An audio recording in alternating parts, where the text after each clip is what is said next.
More than 100 charges against suspects who were out on bond and wearing electronic monitors. The police chief is doubling down, saying there needs to be a change because the program is not working.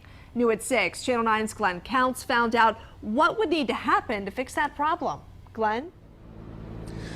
Well, Allison, the first thing that would need to happen is there would need to be some communication. And earlier today, it appeared as though the two sides were not talking. But by this afternoon, we learned that the head of the judicial district here and the chief have agreed to have a sit down and talk sometime next week. Hasharia McVeigh is just 17 years old. Last year, she was arrested for murder. She made bond and was put on electronic monitoring. A few months later, she was arrested for common law robbery and got out the same way. Police say this year she tried to kill again. I will never say people who are charged with murder should get out on EM.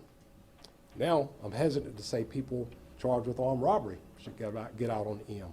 McVeigh's case was highlighted by police as proof that something has gone haywire in the criminal justice system. Their leadership and judgment has failed us by inserting their own ideology in the decision-making process. Marcus Philemon of Court Watch joined the chief and turned his fire on two judicial officials, Chief District Court Judge Reagan Miller and Khalif Rhodes, the chief magistrate. They believe the pair have been pushing changes to the system that has made it easier for violent criminals to get out of jail. There is a direct correlation with bad policy and the crime rate going up. At any given time, 400 to 450 people are on electronic monitoring. Police say that in 2017, there were 81 new charges against those in the EM system. In 2018, that number grew to 106. That doesn't tell you the total number of people who broke the law because one person could be facing multiple charges.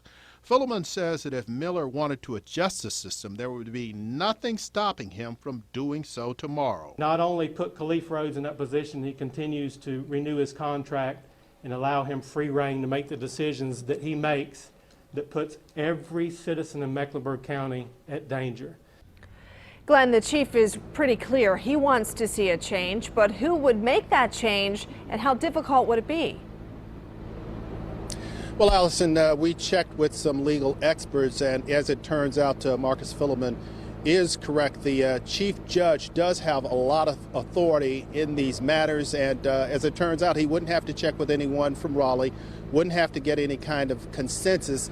All he would have to do is basically make the decision himself, and he could do that because the state gives him that authority to do so. Glenn Counts reporting. Thanks for that report, Glenn.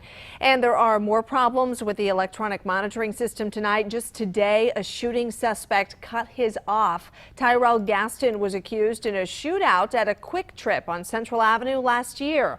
Another shooter killed Gaston's girlfriend, Daquan Shannon. CMPD says 59 suspects have cut their monitors off this year. Police re-arrested 40 of them, but they're still looking for 19 others.